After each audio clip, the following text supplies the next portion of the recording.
ಎಲ್ಲರಿಗೂ ನಮಸ್ಕಾರ. ನಮ್ಮ DVS ಯೂಟ್ಯೂಬ್ ಚಾನಲ್ಗೆ ಸ್ವಾಗತ. ನಾವು ಈಗಾಗಲೇ SAR ಮತ್ತು ಗೃಹ ಜ್ಯೋತಿ ಬಗ್ಗೆ ಇನ್ಫಾರ್ಮೇಷನ್ ವಿಡಿಯೋ ಮಾಡಿದ್ವಿ. ತುಂಬ ಜನ ನೋಡಿದ್ದೀರಾ ಹಾಗೂ ತುಂಬ ಜನ ಕಮೆಂಟ್ ಕೂಡ ಮಾಡಿದ್ದೀರಾ.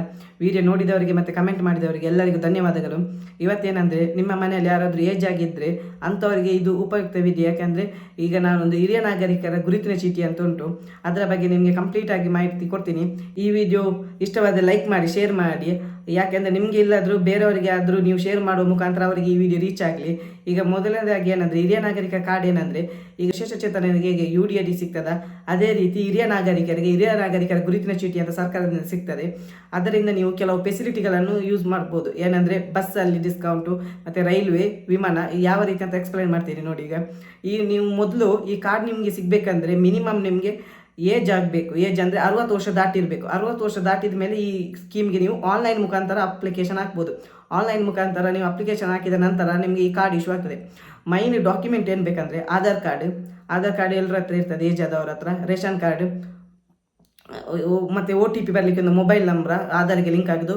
ಅದು ನಿಮಗೆ ಆಧಾರ್ಗೆ ಯಾವ ಮೊಬೈಲಿಗೆ ಲಿಂಕ್ ಆಗ್ತದೆ ಅದಕ್ಕೆ OTP ಬರ್ತದೆ. ಮತ್ತೊಂದು ಇದು ಫೋಟೋ. ಮತ್ತೊಂದು ಮೈನ್ ಆಗಿ ನಿಮ್ಮದು ಯಾವುದು ಬ್ಲಡ್ ಗ್ರೂಪ್, ನೀವು ಬ್ಲಡ್ ಗ್ರೂಪ್ ಇದು ಉಂಟಲ್ಲ ರಿಪೋರ್ಟ್ ಮೊದಲೇ ತೆಗೆದಿರಬೇಕು. ಯಾವುದು AB ಪಾಸಿಟಿವ್ ಇದು ಇರ್ತಲ್ಲ blood group, A positive B positive ಆ ರೀತಿ ಬ್ಲಡ್ ರಿಪೋರ್ಟ್ ನೀವು ಮೊದಲೇ ಹಾಸ್ಪಿಟ್ಲಿಂದ ಚೆಕ್ ಮಾಡಿ ಇಟ್ಕೊಂಡ್ರೆ ಅದನ್ನು ಸ್ಕ್ಯಾನ್ ಮಾಡಿ ಅಪ್ಲೋಡ್ ಮಾಡಲಿಕ್ಕೆ ಇರ್ತದೆ. ಮತ್ತು ನಿಮ್ಮದು ಬೇಸಿಕ್ ಡಾಕ್ಯುಮೆಂಟ್ ಅದೇ ಆಧಾರ್ ಕಾರ್ಡ್ ಅದೆಲ್ಲ ಇಟ್ಕೊಂಡ್ರೆ ಆಯಿತು. ಅದನ್ನೆಲ್ಲ ಆನ್ಲೈನ್ ಮುಖಾಂತರ ಅಪ್ಲೋಡ್ ಮಾಡ್ಬೋದು. ಅಪ್ಲೋಡ್ ಮಾಡಿದ ನಂತರ ನಿಮಗೆ ಆ ಕಾರ್ಡ್ ಸಿಗ್ತದೆ. ಕಾರ್ಡ್ ಸಿಕ್ಕಿದ ಮೇಲೆ ನೀವು ಏನು ಮಾಡಬೇಕಂದ್ರೆ, ಅದು ನಿಮಗೆ ಯೂಸ್ ಆಗ್ತದೆ. ಯಾವುದಂದರೆ ಪ್ರೂಫ್ ಆಗಿ ಯೂಸ್ ಮಾಡ್ಬೋದು. ಎಲ್ಲಿ ಅಂದರೆ ಬಸ್ ಟ್ರಾವೆಲ್ ಮಾಡ್ತಿದ್ರೆ ಸ್ವಲ್ಪ ಟಿಕೆಟಲ್ಲಿ ಡಿಸ್ಕೌಂಟ್ ಸಿಗ್ತದೆ. ಈಗ ಕೂಡ ತೆಗಿತಾರೆ ಕಂಡಕ್ಟ್ನವ್ರು. ಯಾವಂದರೆ ನಿಮ್ಮದು ಆಧಾರ್ ಕಾರ್ಡ್ 60 ವರ್ಷ ದಾಟಿದ್ರೆ ಸಿಗ್ತದೆ. ಆದರೂ ಕೂಡ ಇದು ನಿಮಗೆ ಕಾರ್ಡ್ ಇಟ್ಕೊಂಡಿದ್ರೆ ಈಸಿ ಆಗ್ತದೆ ಅಂತ. ಬಸ್ KSRTC BMTC ಕರ್ನಾಟಕ ರಸ್ತೆ ಸಾರಿಗೆಯಲ್ಲಿ ಫ್ರೀ ಆಗ್ತದೆ. ಕರ್ನಾಟಕದಲ್ಲಿ ಆಲ್ ಓವರ್ ಇಂಡಿಯಾ ಆಗ್ತದಿಲ್ಲ ನನಗೆ ಕನ್ಫರ್ಮ್ ಇಲ್ಲ. ಈ ಡಿಸ್ಕ್ರಿಪ್ಷನಲ್ಲಿ ಹಾಕಿರ್ತೀನಿ.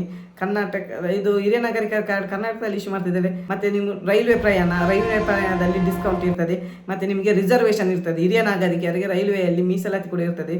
ಬುಕ್ಕಿಂಗ್ ನೀವು ಲಾಂಗ್ ಜರ್ನಿ ಮಾಡುವಾಗ ನಿಮಗೆ ಸ್ವಲ್ಪ ರಿಸರ್ವೇಷನ್ ಕೂಡ ಈಸಿ ಆಗ್ತದೆ ಹಿರಿಯ ನಾಗರಿಕರಿದ್ದರೆ.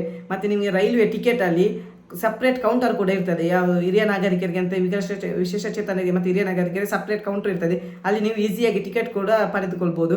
ಅದೇ ರೀತಿ ಡಿಸ್ಕೌಂಟ್ ಕೂಡ ಆಗ್ತದೆ ಸ್ವಲ್ಪ ಟಿಕೆಟ್ ದರದಲ್ಲಿ, ರೈಲ್ವೆ ಟಿಕೆಟ್ ದರದಲ್ಲಿ. ಮತ್ತೊಂದು ವಿಮಾನ ಪ್ರಯಾಣದಲ್ಲಿ ಕೂಡ ಕೆಲವು ಏರ್ಲೈನ್ಸ್ಗಳು, ಎಲ್ಲದಲ್ಲ ಕೆಲವು ಏರ್ಲೈನ್ಸ್ಗಳು ಮಾತ್ರ ಹಿರಿಯ ನಾಗರಿಕರಿಗೆ ಸ್ವಲ್ಪ ಡಿಸ್ಕೌಂಟ್ ಮಾಡ್ತದೆ ಟಿಕೆಟ್ ದರ ಎಲ್ಲ. ಇದು ಯಾವುದರಲ್ಲಿ ಕೂಡ ಫುಲ್ ಫ್ರೀ ಸಿಗುವುದಿಲ್ಲ, ನಿಮಗೆ ಸ್ವಲ್ಪ ಡಿಸ್ಕೌಂಟ್ ಇರ್ತದೆ ಹಿರಿಯ ನಾಗರಿಕರಿಗೆ. ಮತ್ತೊಂದು ಪೋಷಣ ಭತ್ಯೆ, ಇದು ಪೆನ್ಷನ್ ಬರ್ತದಲ್ಲ ಏಜ್ ಆದವರಿಗೆ, ಅದಕ್ಕೆ ಕೂಡ ನೀವು ಅರ್ಜಿ ಹಾಕುವಾಗ ದಾಖಲೆಯಾಗಿ ಇದನ್ನು ತೋರಿಸ್ಬೋದು. ಯಾವುದಂದರೆ ಹಿರಿಯ ನಾಗರಿಕರ ಕಾರ್ಡನ್ನು. ಮತ್ತೆ ಎಲ್ಲಿ ಯೂಸ್ ಆಗ್ತದೆ ಅಂದರೆ, ನೀವು ಏನಾದರೂ ಇನ್ಕಮ್ ಟ್ಯಾಕ್ಸ್ ಪೇಯರ್ ಆಗಿದ್ದರೆ ಟ್ಯಾಕ್ಸಲ್ಲಿ ಸ್ವಲ್ಪ ಏನಾದರೂ ಡಿಸ್ಕೌಂಟ್ ಸಿಗ್ತದೆ. ಇನ್ಕಮ್ ಟ್ಯಾಕ್ಸ್ ಪೇ ಮಾಡುವವರಾಗಿದ್ದರೆ, ಹಿರಿಯ ನಾಗರಿಕರ ಕಾರ್ಡ್ ಇದ್ದರೆ, ನಿಮ್ಮ ಮನೆಯವರು ಯಾರಾದರೂ ಏಜ್ ಅವರು ಇದ್ದರೆ ಅವರ ಹೆಸರಲ್ಲಿ ಇದು ಮಾಡುವಾಗ ಇದು ಡಿಸ್ಕೌಂಟ್ ಆಗಿ ಬರ್ತದೆ.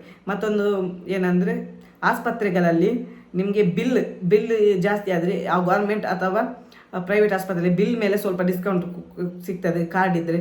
ಮತ್ತೊಂದು ಏನಂದರೆ, ನಿಮಗೆ ಎಲ್ಲೇ ಗೌರ್ಮೆಂಟ್ ಆಫೀಸ್ ಅಥವಾ ಎಲ್ಲೇ ಆಫೀಸ್ಗಳಲ್ಲಿ ನಿಮಗೆ ಹಿರಿಯ ನಾಗರಿಕರ ಕಾರ್ಡ್ ಇದ್ದರೆ ಸ್ವಲ್ಪ ಕೆಲಸ ಎಲ್ಲ ಸ್ಪೀಡ್ ಆಗ್ತದೆ. ಯಾಕೆಂದರೆ ಏಜ್ ಆದವರಿಗೆ ಇದು ಕೆಲಸ ಎಲ್ಲ ಸರ್ಕಾರಿ ಕಚೇರಿಗಳಲ್ಲಿ ಸ್ಪೀಡ್ ಆಗ್ತದೆ.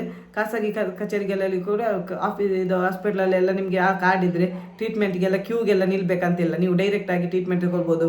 ಏಜ್ ಆದವರಿಗೆ ಕ್ಯೂ ನಿಲ್ಲಕ್ಕಿಲ್ಲ ಸರ್ಕಾರಿ ಆಸ್ಪತ್ರೆಗಳಲ್ಲಿ ನೀವು ಭೇಟಿ ಮಾಡಿದರೆ. ಮತ್ತು ನೀವು ಟ್ರಾವೆಲ್ ಮಾಡುವಾಗ ಕ್ಯೂಗೆಲ್ಲ ನಿಲ್ಲಬೇಕಂತಿಲ್ಲ. ಹಾಗಾಗಿ ಈ ಕಾರ್ಡನ್ನು ನೀವು ಆನ್ಲೈನ್ ಮುಖಾಂತರ ಅಪ್ಲೈ ಮಾಡಿ ಪಡೆದುಕೊಳ್ಳಿ. ಇಷ್ಟು ಫೆಸಿಲಿಟಿ ಸಿಗ್ತದೆ ನಿಮಗೆ. ಮತ್ತೊಂದು ಯಾವುದಾದ್ರೆ, ಬ್ಯಾಂಕ್ಗಳಲ್ಲಿ FD ಮಾಡುವಾಗ ಇಂಟ್ರೆಸ್ಟ್ ಸ್ವಲ್ಪ ಜಾಸ್ತಿ ಇರ್ತದೆ. ಇಂಟ್ರೆಸ್ಟ್ ಸ್ವಲ್ಪ ನಾರ್ಮಲ್ ವ್ಯಕ್ತಿಗಳಿಗಿಂತ ಸ್ವಲ್ಪ ಒಂದು 1% 0.5% ನಿಮಗೆ ಜಾಸ್ತಿಯಾಗಿ ಬಡ್ಡಿ ಸಿಗ್ತದೆ ಬ್ಯಾಂಕ್ಗಳಲ್ಲಿ ಮತ್ತು ಪ್ರೈವೇಟ್ ಮತ್ತು ಸರ್ಕಾರಿ ಬ್ಯಾಂಕ್ಗಳಲ್ಲಿ ಹಿರಿಯ ನಾಗರಿಕರಿಗೆ 60 ವರ್ಷ ಮೇಲೆ. ಹಾಗಾಗಿ ನೀವು ಈ ಕಾರ್ಡನ್ನು ಆನ್ಲೈನ್ ಮುಖಾಂತರ ಅರ್ಜಿ ಹಾಕಿ ಪಡೆದುಕೊಳ್ಬೋದು.